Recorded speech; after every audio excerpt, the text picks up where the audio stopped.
Yes, reka nongere nkwifurize ibihe byiza wowe ukurikira Fidele Sport Talk.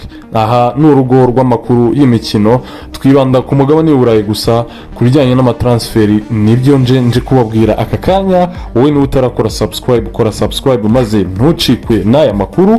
Tudatinze reka mbahereze ikaze. Turahera muri ekipe ya Manchester United bakiye amakuru meza, amakuru y'ingirakamaro, amakuru ashimishije nyuma yo gutandukana n'umutoza wabo Ruben Amorim batandukanye nyuma yo kugira umusaruro muke. Uyu mutoza nyuma yo gutangaza amagambo akomeye muri press conference Manchester United ikaza gutandukana nawe, bikavugwa ko bari baramuhaye amasezerano y'imyaka 3, bivugwa ko muri iyo myaka 3 agomba kuzahembwa miliyoni 15 mu gihe bamwirukana bakayamuhereza mu gihe abadafite akazi. Ubu ikigezweho muri aka kanya yaje kubona ekipe agomba kuzatoza, nta yindi ni Asemera mu gihugu cy'Ubutaliyani. Yaje kuba yasinyana nayo imyaka igera kuri 2, agomba kuziyongeraho undi mwaka umwe. Bikaba bivugwa ko Manchester United mu gihe Ruben Amorim yabonye akazi ntabwo bazishyura za miliyoni 15 zose, ahubwo Manchester United igomba kugumana miliyoni 10 ikazamuhereza miliyoni 5 na coaching staff yiwe. So rero ayo ni amakuru meza ku bakunzi ba Manchester United. Ikindi kigezweho muri aka kanya muri Manchester United, Rashford yagarutse i Manchester nyuma yuko ya minsi 5 FC Barcelona yari yarabahaye kugira batekereze niba bakongera kumubatiza. Manchester United ikababwira ko ishaka kumugurisha miliyoni 30. Rero Barcelona ya minsi 5 yarangiye, Rashford yagarutse mu Bwongereza. Bivugwa ko Manchester United imusinyisha amasezerano y'imyaka yiwe 3, imyaka 3 yari bwiyongere ku myaka 2. Amasezerano agomba kurangira muri 2028. harimo clause ivuga ngo ama ekipe akomeye mu gihugu cy'Ubwongereza nka Manchester City, Chelsea, Arsenal na Liverpool mu gihe zamwifuza zatanga akayabo ka miliyoni 50. Rero bivugwa ko miliyoni 50 z'amayero arizo basaba aya makipe.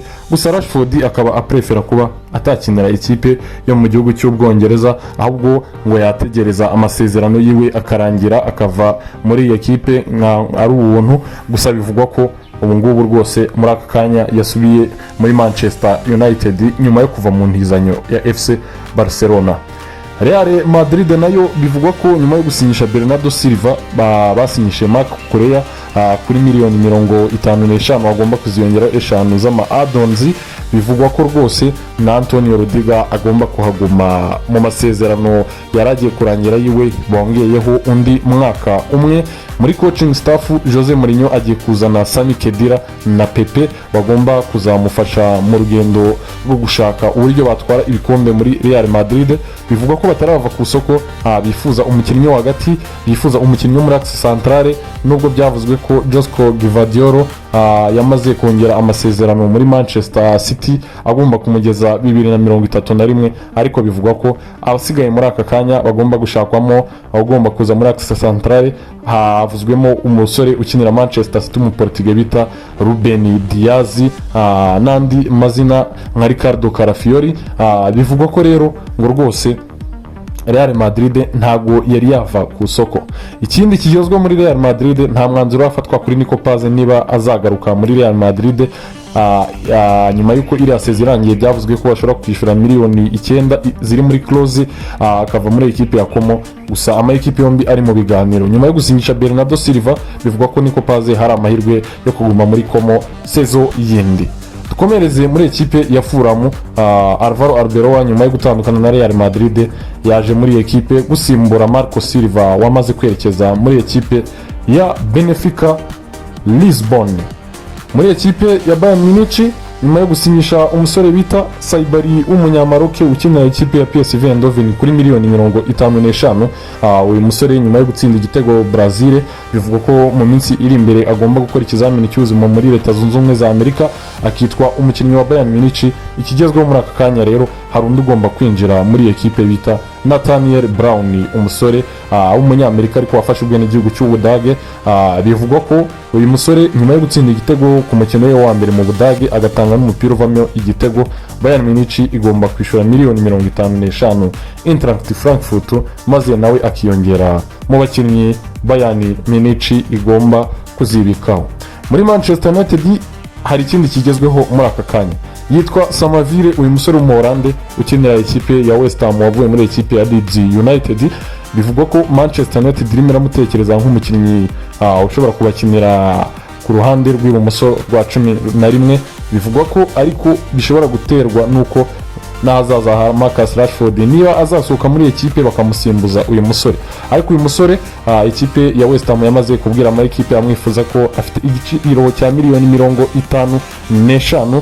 Bivugwa ko Manchester United iriyo ekipe zitandukanye nazo zirimo zimwifuza nka Tottenham Hotspur yari yabajije, gusa bivugwa ko Manchester United nawe irimo iramutekereza mu bakinnyi yifuza ku mwanya wa Marcus Rashford mu gihe yaba atandukanye n'iyi ekipe. Si ibyo gusa na Matheus Fernandes bivugwa ko mu minsi iri imbere bagomba gutanga bid, gusa bikavugwa ko ekipe ya West Ham irimo irabashira ku gaciro ka miliyoni 150 ari babiri. Gusa Samavire nawe ari mu bakinnyi Manchester United irimo iratekereza. FC Barcelona nyuma yo kubura uburyo yasinyisha Marc Cucurella, bivugwa ko Baraje yababwiye ko agomba kuguma muri ekipe.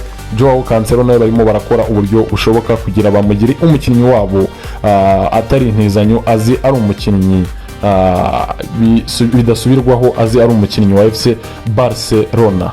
Muri Chelsea nyuma yo gutandukana na Marc Cucurella bivugwa ko Jorel Hato arimo arabonwamo nk'umukinnyi ushobora kuba yakina rura ruhande rwo kuri gatatu, gusa bikavugwa ko barimo bifuza undi mukinnyi ushobora kuza gutanga competition kuri uriya mwanya nubwo hatarajya amazina hanze.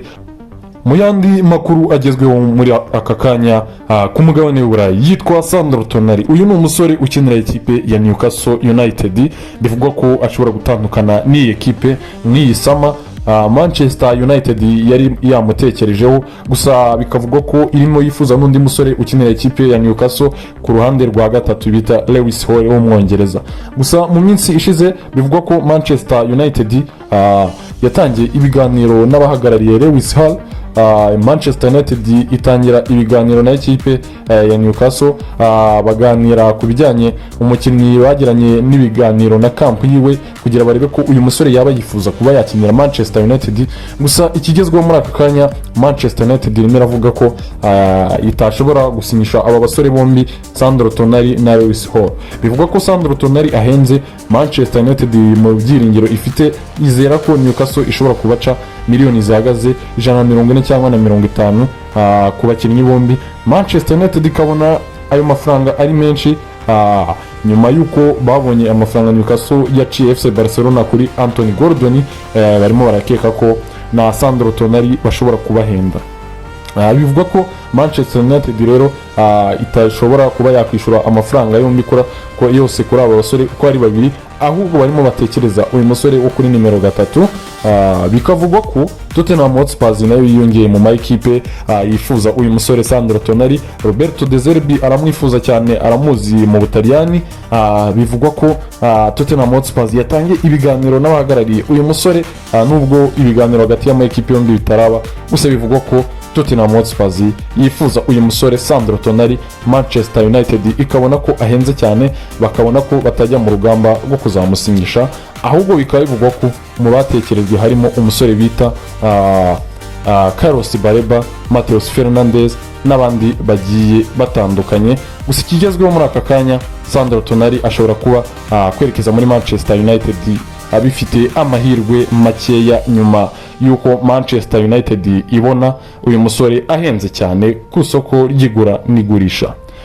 Reka nongere mbashimire cyane bakunzi b'umupira w'amaguru, bantu mutwereka ko mudukunda, mukurikira amakuru yacu. Imana igikomeza kubaha umugisha, ndabakunda cyane.